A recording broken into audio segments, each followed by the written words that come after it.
Саламатсыздар, урматтуу мекендештерим. Албетте, бүгүн абдан бир сүйүнүчтүү күн. 18 жыл салынып аткан канал бүтүп атат. Кече Оштун губернатору Сооронбай Жээнбеков менен эстеп аттык. 2007 жылы мен премьер-министр, ал айыл чарба министри ошондо келип 1-2 жылда бүтүрө коелук деп. Билбегендер үчүн айтып коеюн, чындыгында бу Иренжит каналы ишке киргенден кийин билесиздер, 1000 гектардан ашык сууга жерлер татынакай камсыз болот суу менен. Мындан ары комшу мамлекеттен суу келеби же жокпу деп эч ким ойлобойт, ачык айтканда. Şu 1000 гектардын кожоюндары.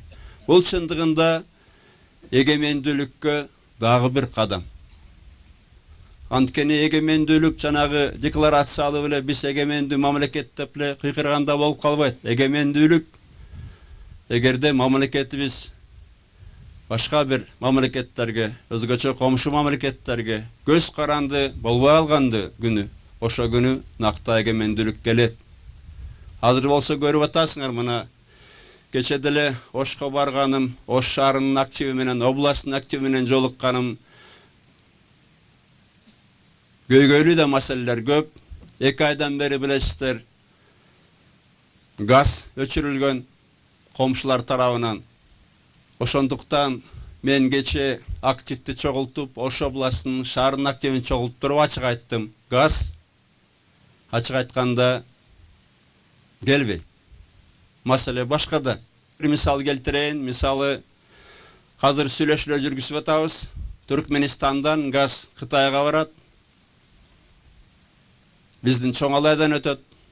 Ошол трубага дагы Кыргызстан кошулбасын деп комшу мамлекетибиз шарт коюп атат да. Эгерде өзүндө газ жетпесе, ушу трубага кошулуп алгыла деп айтмакта. Газ үчүн керек болсо биз алдын ала төлөгөнгө даярбыз. Мен мунун баарын айтып атканым, азырга чейин бир топ биздин саясатчылар бакылдап атат, Газпромго Кыргыз газ эмне кетти деп. Эгерде Газпромго Кыргыз газ кетпегенде, азыр газ жалаң гана Ошто эмес, Кыргызстан бүтүн бойдон газ калмак. Бишкек, Токмок, Кара Балта, Тегереги, заводдор, стекольный завод баш болуп. ТЭЦ. Мына эгемендүүлүктүн 23 жылдыгын майрамдадык, бирок чындыгында билесиңер, Кыргыз бийлиги көндүрүп койгонда, башкаларга барып, тизеге туруп, жалынып, мындан ары мындай болбош керек. Мына убагында датка подстанцияны салып атканда да бир тобу түшүнгөн эмес, эмнеге кредит алып атабыз. Мына азыр датка кемин салып атабыз. Мунун бардыгы эгемендүүлүк үчүн жасалып атат. Анткени эгемендүүлүк деген эмне? Эгемендүүлүк Кыргызстан энергетика жагынан эгемендүү болуш керек. Транспорт, жол жагынан эгемендүү болуш керек. Куралдуу күчтөр жагынан күчтүү болуш керек. Каражат жагынан эгемендүү болуш керек. Дагы бир топ ушундай тараптары бар да. Ошондуктан мына эмнеге мынчалык кээ-бир күчтөр жанталашып атат Кыргызстанды тизеге тургузалык деп. Анткени Кыргызстан бутка турарына 1 жыл, 1,5 жыл калды. Эмдиги жылы датка кемин бүтөт. Мына азыр биздин электроэнергия ГЭСтен жасалып туруп, ошол эле Бишкекке, башка бир шаарларга Өзбекстан аркылуу барат. Өзүбүздүн электроэнергиябыз. Буга чейин Ош Жалабат, Баткенге деле Өзбекстан аркылуу алчы, датка бүткөнчө. Датка бүткөндөн кийин түздөн түз алып атабыз. Андан тышкары 16-жылы Камбар-Ата 2-нин 2-чи гидроагрегаты бүтөт. Анын үстүнө датка кемин линия бүтөр замат Камбар-Ата 2-де кадимкидей иштеп калат. Азыр Камбар-Ата 2-де чыккан электроэнергиянын жарымысы берилбей атат. Анткени линия жок. 16-жылы Камбар-Ата 2-нин 2-чи агрегаты бүтүп, андан тышкары 16-жылы мына жогорку нарында салынып аткан ГЭСтин 1-чиси бүтөт. 16-жылы Кудай буйруса ТЭЦ-тин да реконструкциясы бүтөт. ТЭЦ-ти Бишкектеги ТЭЦ-ти реконструкция жатабыз, чындыгында болсо кубаттуулугу 2 эсе өсөт.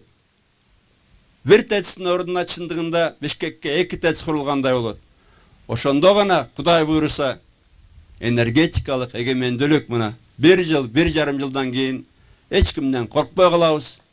Мына жалдырап буга чейин кыш келген сайын газ өчүрүп, жайында башка бирдеме кылып, темир жолду бууп коюп, биздин комшулар кыргыз бийлигин тизилетип көндүргөн да. Билесиңер, керек болсо биринчи президенттин башына кашык менен ойночу башкалар. Мындай Кыргызстанда болбош керек. Мен ошондуктан кече күнү ачык айттым. Кыш да келатат. Ошондуктан айнып кетсе, Кудайдан корксо, кайрадан газ берет. Эгерде Кудайдан коркпосо, биз өзүбүз менчигүлөргө, ар бир үйгө газ баллон менен редуктор беребиз.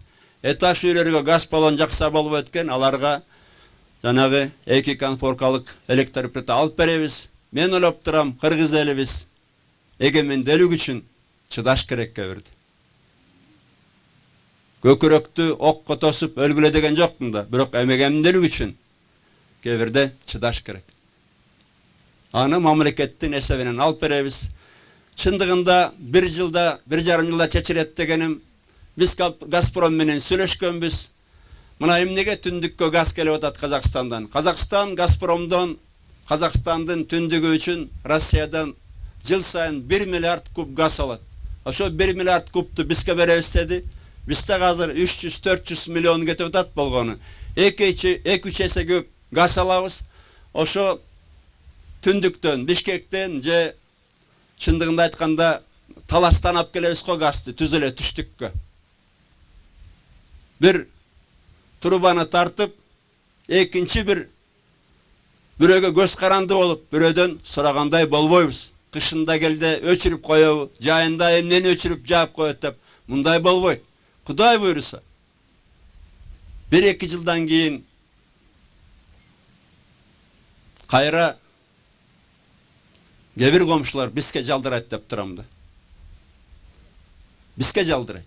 Анткени Кыргызстан мына 1-2 жылдын ичинде бутуна туруп кетет. Кудай буйруса, тынччылык болсо, ынтымак болсо. Жолдорду деле көрүп атасыңар. Мына килтейген жолдор салынып атат. Ош Испана эмдиги жылы Кудай буйруса бүтүрөбүз. Заңгараган жол Испанага чейин бүтөт. Жолдун боюндагы регион Баткен областы Кудай буйруса көтөрүлүп кетет. Андан тышкары билесиздер, түндүк-түштүк альтернативный жолду баштадык. Аны да бакылдаганда бар кээ-бирөө эмне кереги бар деп. Анткени Төашыдан өткөн эмес. Төашыдан өткөндөр билет. Кышында кандай кыйын, жайында деле кыйын да, серпантин менен өтүш. Жаңы жол түп-түз болот. Мына губернаторуңар өзү көрүптүр. Мен айткандан кийин түп-түз жол, Кудай буйруса. Жаадан ок жибергендей түп-түз барат. Татынакай жол. Мына августтун башында буйруса Сузактан туннелди баштайбыз. Илтеген бир туннели болот. Ал жолубуз эми мен чындыгында кыйнап атам транспортниктерди. Мен кеткенче бүтүрүп бериле деп. Бирок 17 жылды бүтпөй калса 18 жылы точно бүтөт. Анткени анын да каражаты бардык маселеси чечилген. Албетте мисалы жакында бир саясатчы мен эсимде бар кыйкырып чыкты. Эмнеге Россиядан курал жарак алып атабыз, Россияга баш ийип калабыз деп.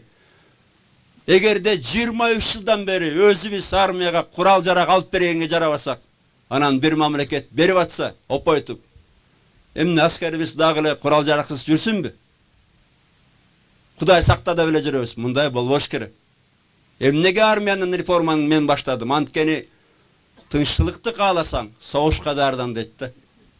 Биз чегараны, армияны күчөтүшүбүз керек. Şu 1-2 жылдын ичинде тийиштүү курал жарактар келип, Кудай буйруса, өзүбүздүн армиябыздагы армия болуп калат кадимкидей. Жалаң эле курал жарак эмес. Мына быйыл күч органдары үчүн турак үйлөрдү салып баштап атабыз, келтейтип. Мына жакында чегарачыларга барсам, 2007 жылы мен баштаганы эми бүтүп атат да. Биз болсо быйыл дара 15-ти баштап атабыз.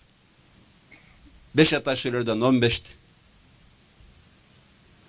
Анан мекендештерим менин чындыгында албетте айтып кетпедимби, каражат жагынан дагы финансалык эгемендүүлүк болуш керек. Бул жагынан чоң маселе бар. Анткени иштеш керек. Биз иштегенди азыраак билебиз. Жол жапканды, митингдерди, кыйкырганды жакшыраак билебиз да. Мен кече Ош область боюнча маалыматтарды окуп бергем.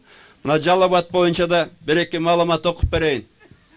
Мына Минфин менен Соцфонддун берген маалыматтары.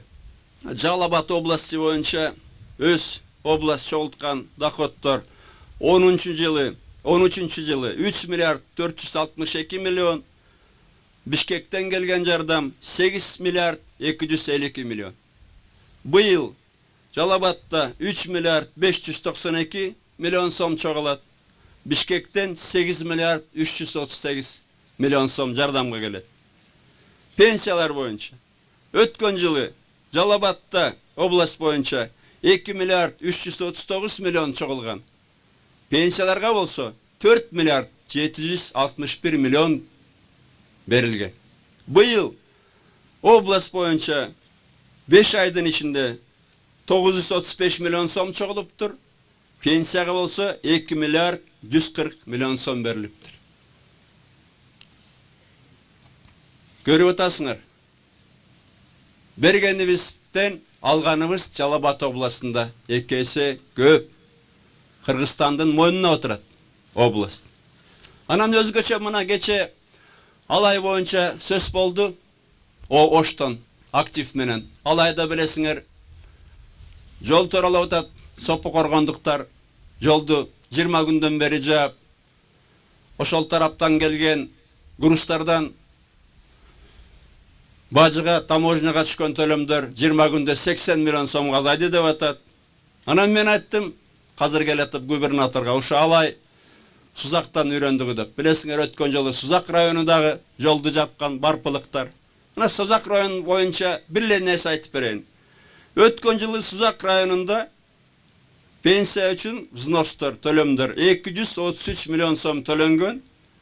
Ошол эле убакта Сузак районуна социальный фонд тарабынан 1 миллиард 72 миллион сом пенсияга, пособияга берилген. 5 эсе. Сузак районун пенсияга алганы 5 эсе көп төлөгөнү. Жол жапканга Сузак менен Алай району өзгөчө кыйын. Алайда деле 3-4 эсе алганы бергенден көп. Минтип отурсак, анан армияга курал жаракты телемчидей болуп сурап жүрөм да мен бериле деп. Армия президентке эле керек экен да. Кыргыз мамлекети президентке эле керек экен да. Мына уур болсо дагы, бандит болсо дагы, жинди болсо дагы биздин бала тийбегин. Кыргызстанды бөлөбүз, жарабыз, тинтебиз, минтебиз. Элге жараша бийлик деп коет. Сузак районун айтканда мүмкүн таарыныч барбы, биздин балдар, Бакиевдер бийликтен кетип калды деп. Ошо балдар баргандан кийин Медет Садыркулов биякта калсын. Баяман Эркинбаев, Санжар Кыдыралиев, Ратбек Санатбаев, Үсен Кудайбергенов, канча балдар атылды? 7 апрелде айтпай эле коеюн. Канча акча урдалды ошо Максимчиктер тарабынан. Каналга акча жок. Лондонго жашаганга миллиондор, миллиардтар бар. Сузактык жигиттер. Мына Алайлык бир жигитти айтып атат. Эмне кылса дагы биздин жигит деп. Анда мен айттым, ошо кайра-кайра Алайга чуркап барып парламенттен бакылдаган депутаттарга, спикерге да айттым. Анда закон алгыла дедим. Депутат болсо, бай болсо, жоопкерчиликке тартылбасын мындан ары. Каалаганын кылсын. Уурдайбы, талайбы, жейби. Же мыйзамга барыбыз жооп берелик да баш тарталык. Же мыйзамга баш ээлик. же Кыргызстан болсун, же жок болсун да минтип отурсу. Бул эмне деген шумдук? Элибизге Кыргызстан кереги жок болсо кандай болот? Эгемендүүлүктүн эң негизги факторунун бири, эң негизги өзөгү бул мамлекеттүүлүк да. Мамлекеттүүлүк болуш керек да. Мыйзамдын баары үчүн бирдей болуш керек. Сен байсыңбы, кедейсиңби, депутатсыңбы, бекерчисиңби? Жооп бериш керек да мыйзамдын алдында. Же кандай болот? Бай болсоң, депутат болсоң, каалаганыңды кыл. Бирдеме жакпаса, туугандарын чыгарат, жолду жабат. Кыргызстанды бөлөт, жарат. Анында чечелик да. Анда тийиштүү мыйзам алып туруп, ал депутаттарга, байларга экинчи жоло бойлуктап коелу. Мына азыр мурунку министр Узакбаев өткөн жылы келген. Азыр уголовный иш козголду, кылмыш иши, билесиңер. Бир тууганына бюджет эсебинен жардам бере кой деп, анын ишинен да иш корголду. Ал деле бай адам. Ал деле туугандары бар. Ал да бир күнү анда жолду жабат. Бул эмне деген шумдук? Бул эмне деген шумдук? Уй деген бирөө дагы жок.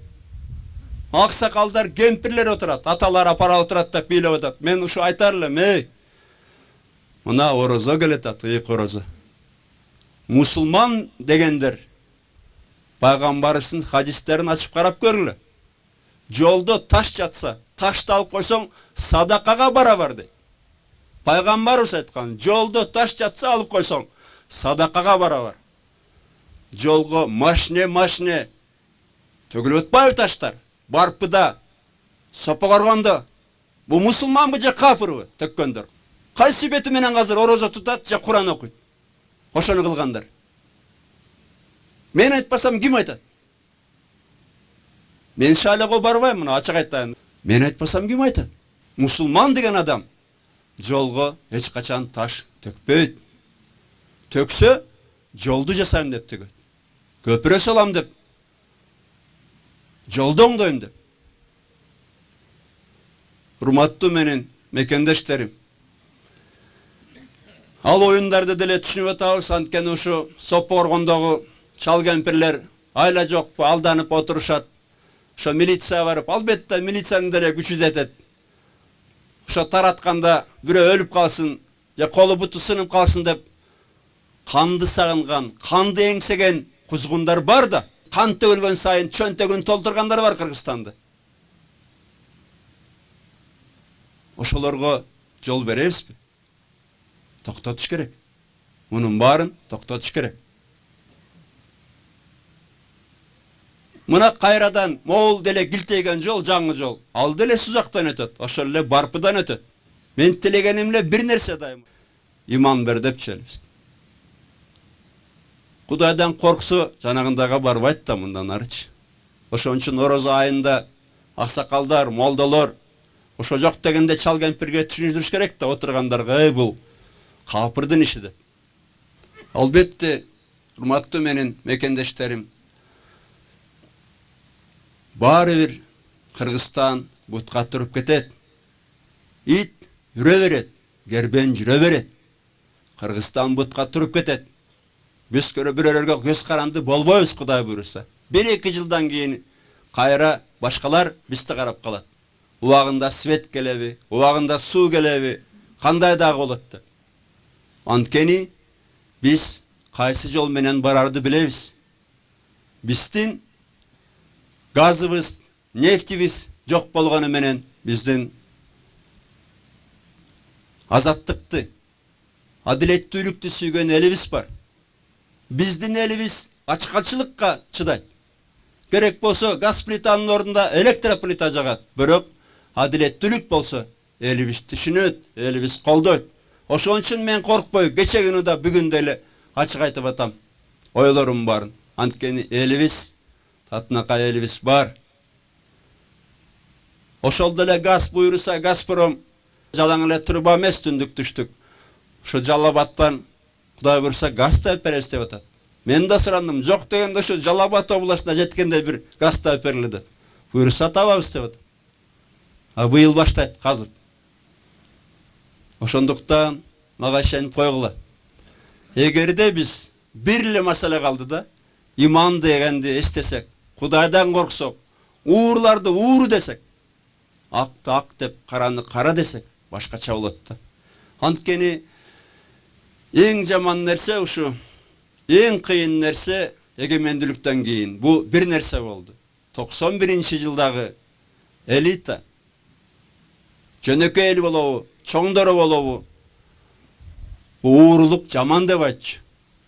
Мына өткөн жолу мен министр внутренних дел болгон байкем өтүп кетти, генерал Акматов. 2 жыл мурун. Шаарда 2 комнат квартирасы бар, айылда саман үйү бар. Шундай жашап кеткен илгерки министрлер, чоңдор. Казыр бийликке барса эле колун салганы турат. Анткени ойлоп турат. Бирдеме болсо менин да туугандарым чыгар, жол жабат деп. Муну токтотуш керек ачык айтты. Ууру болсоң, сенин ордуң түрмөдө. Менден бирдеме кетсе, 3,5 жылдан кийин мени деле соттогула, камагыла. Бирок уурулук менен күрөшпөсөк, Кудайдан коркпосок, Кыргызстан бутка туруп кетпейт. Мен көрүп атам да, мага аксакалдар келгенде ушу коррупция менен күрөшкөнүң туура, ууруларды камаш керек дейт, бирок ушу биздин балага тийбей дейт. Бу эми биздин бала урдай берсин, жей берсин. Эмне деген ушунду? Жетет да. 18 жыл канал салынып атат. Куралсыз армия жүрөт. Туура эмес да бу. Завод иштетейин десек, тургузуп атат, иштетпей келе деп. Чындыгында айтып атпаймынбы, түшү мен Кудайдан сурап атпырмын, мен сурадым, Кудай ушу элиме иман, эмгек, анан мамлекетин үчүн бираз күйсө элибиз. Кыргызстанда анда өлкө бар артта калат, ачык айтайын. Анткени Кыргызстандын абдан келечеги чоң. Мына ушул жерде мага айтты, Ташкөмүрдөн келген коноктор бар деп. Ташкөмүрдө 2007 жылы бир проект баштагам, ферросплавный завод деген. Ушу завод боюнча кайрадан бийликке келгенден кийин Нурсултан Абишевич Назарбаев менен да сүйлөштүм. Кореянын президенти менен сүйлөштүм. Мына аягында мына быйыл башталып атат. Салынып бүткөндөн кийин андай завод дүйнөдө жок. Ошондой присадка, ферросплав дүйнөдө жок. И керектүү материалдын бары Ташкөмүрдөн табылды. Эли анысы деле иши жоктор, жигиттер жүрөт иштеп калат. Кудай буйруса ушундай заводдор салынса, Кыргызстан мына ушул эле бир завод Ташкөмүрдү Кудай буйруса налог жагынан көтөрүп кетет да.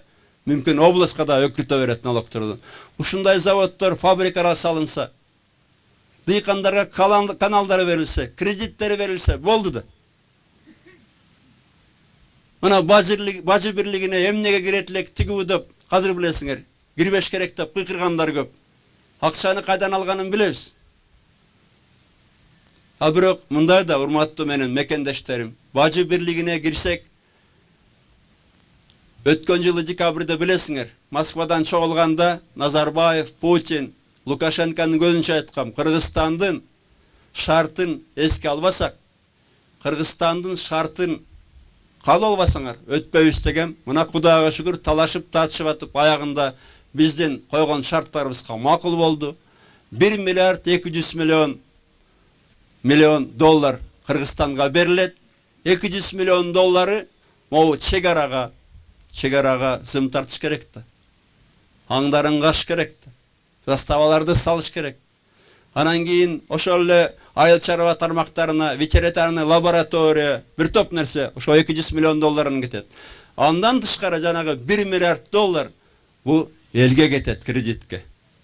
Мисалы азыр Кытайдан келип атат теплицалар. 10 соткадан баштап 2 гектарлык теплица бар экен. Ошону сатып алганга кредит берилет. 10 жылга берилет, 10% менен ашып кетсе, ошондой шарттарды койгонбуз. Элге суу берсек, жер берсек, кредит берсек, теплица алабы, мал алабы, трактор алабы, башкасын алабы, эл батылы бутка туруп кетет. Бирок айланайындарым, кичине мамлекетти да ойлосок. Мына көрүнгөн жерге барып, жардам алып келип атам. Аларга рахмат. Кытайдан да алып келип атабыз, Россия да берип атат, түрктөр да мына жакында берди. Бирок экиле цифр айтайын да силерге, экиле бир сан айтайын. Мисалы, киши башына келген жеңил машина менен мобильный телефон боюнча Кыргызстан, Өзбекстандан да, Таджикистандан да, Казакстандан, Турциядан, Кытайдан, Россиядан да ашып кеткен. Мага Тайып Эрдоğan айтты Турциядан. Тайып аби айтты, кантип сурап атасың дейт жарда. Эгерде мындай элиң кедей болсо, киши башына жеңил машиналарды алсак, баарынан көп бизден келди. Мобильный телефон алсак, баарынан көп бизден келди. А мамлекетте курал сатып алганга акча жок. Мындай болбош керек. Эмнеге мындай болгон? Уурлар. Мына ошол эле Келдибеков налоговыйда иштеген. Соцфондко иштеген. Спикер болуп иштеген. Эми жоруктары нак болсо сотко барсын. Эмнеге 1 жылдан бери соттон жашынып атат? Кол койбой обвинениеге. Ак болсоң батырак өткөрүл деп жалынышың керекти. Мен акмын, чыгып кетем деп. Могу соцфондко, налоговыйга иштегендердин, таможняга иштегендердин айынан ушундай кейипти кийдикти. Мамлекетте эчтеке жок. А миллионер, миллиардердер Англиядан Малайзияга чейин сейилдеп жүрөт. Мындай болбош керек. Ошондуктан бир эле нерсе айтар элем. Таарынбагыла ушундай майрам күнү чындыгында айтыш керек болду, анткени баары бир сурайт элеңер да. Газ эмне болот? Митинг эмне болот деп. Ушунун баарын ачык эле айтып коеюн дедим. Оштогу отургандарга, сиздерге айтып атам. Аны билишиңер керек. Анткени мына Кудайга рахмат. Кудай дайыма колдоп жүрөт Кыргызстанды. Дагы бир жол ушундай мүмкүнчүлүк берип атат да, ушу Кыргызстан баарынан ашып кетсин. Кыргызстанда жашагандар баарынан мыкты жашап калсын деп жолду дагы бир жол ачып атат. Дагы бир мисал маалымат айтайын. Акыркы 4 жылдын ичинде Кыргызстанда мына электр энергиянын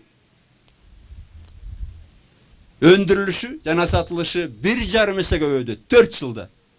Демек дүркүрөп өсүп баратат да. Шаарларга барсаң килтеген хан үйлөр салынып атат, манап үйлөр салынып атат, ресторан, кафе, сауна толуп атат. 1,5 эсе. Бирде мамлекетте андай жок. 4 жылда 1,5 эсе рост потребления электроэнергии. Ошондуктан казыр башка заман. Казыр иштейм дегендер үчүн жолдун баары ачык. Жалаң гана жардам беребиз. Шен койгула, таптаза иштеп берем, 3,5 жыл калды. Бирок сиздерден да суранам, эми кичине мамлекетти ойлойлук. Мамлекетке күйөлүк. Сен ооруба, мен ооруйм ата журт деп мына алыкул абасы өтүп кеткен. Кичине кайгырсак да ойлосок. Мен жолду тарап атсам, ошол эле убакта алган пенсиям 5 эсе көп болсо бергенимен деп. Кичине мамлекетти аясак. Бул биздин мамлекетте. Бул мамлекет жок болсо кыргыздар жок болот. Кудай башка мындай бербейт бизге. Акыркы жолу берип атат. Эй кыргыздар, көзүңөрдү ачкыла депчи. Көздү ачалык деп. Эми көбүрөнүн көзүн май басканалар ачпайт. Бирок карапайым эл көзүн ачкылады. Минтип отурсак жанагындай мыйзамларды чын эле кабыл алышат. Бай менен депутат жооп бербесин, карапайым элди камай берилет. Ошондуктан мындай ойлонолук кичине. Жетеленбейлик. Ансын ачык айтайын. Эмдиги жылы шайлоо болот парламентке. Аны да таза өткөрүп берем. Сатылбагыла, ойлонгула добуш бергенди. 3 жылдан кийин жаңы президентти шайласыңар, анда дагы көзүңөрдү ачкыла. Кайра бир ууру келип туруп, оңолуп бараткан Кыргызстаныбызды жайлап салбасында. Мындай да оюн деп ойлобогула. Жыл сайын азыр 1-2 мамлекет жок болуп атат. Менин мекендештерим. Мына өткөн жылы Судан 2-ге бөлүндү. Сирия көрүп атасыңар. Ливия жок болду фактически, тоже 2-3-кө бөлүнүп. Сирия жок болгон турат. Мына быйыл Ирак жок болгон турат. Килтеген мамлекет Ирак жок болгон турат, 4-кө бөлүнүп. Биз деле ошондой жок болуп калабыз, момунтип отурсак.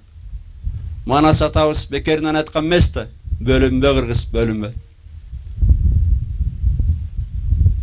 бөлүнсөң өрү жеп кетет. Анан кийин айылыңан бир ууру чыкса, ага иш козголсо жолду туруп барып сотко жооп берсин. Туура эмес тартылып атса, анда прокуратура менен сот жооп берет. Момундай Кыргызстандын келечеги менен ойнобойлу. Анткени болгон эле менин мисалы бир телегим бар, Кыргызстанды бутка тургузуп кетсек, Кудай буйруса. 3 жылдын ичинде деле кыйла бутка туруп кетет, көрөсүңөр. Ишенбегендердин ооштору жабылат. Ит үрө берет, кербен жүрө берет. Кыргыз көчү кылымдарга кете берет, дүңкүлдөп, Кудай буйруса. Бирок биримдик болсо, ынтымак болсо, жакшылык болот ошондо. Эми сөзүмдүн аягында куттуктап койгум келет. Чын эле ушу Иренжит каналы түшкө да кирчү эле акчасын кайдан табабыз, кантип бүтүрөбүз деп. Кудай буйруса барган сайын мен ойлоп турам, ушу ирригацияга баары бир өзгөчө көңүл бурабыз. Мен акыркы жолу Кытайга барганда Синзипинге рахмат, урматтуу Кытайдын төрагасына 30 миллион доллардан ашыгын берем деди ирригацияга. Ошо Минсельхозго айтып коён. Ол 1,5 миллиард сом дополнительно. Андан башка да каражаттарды табабыз. Ушундай каналдар барган сайын Кудай буйруса көбөйөт. Элибизге жер беребиз, суу беребиз, башкача бир көгөргөн, Кудай буйруса жаркыраган Кыргызстан болот. Анткени Кудай ушундай жерди, суунун башын бизге бекер берген эмес да. Бирок өзүбүздө да кичине мындай күскөдөн карасак, ошондо Кудайды эстесек, Кудай ошондо Кыргызстандын келечеги абдан, мен ойлоп турам, чоң да. Барыңыздарга чоң рахмат, куттуктайм дагы бир жолу. Кут болсун.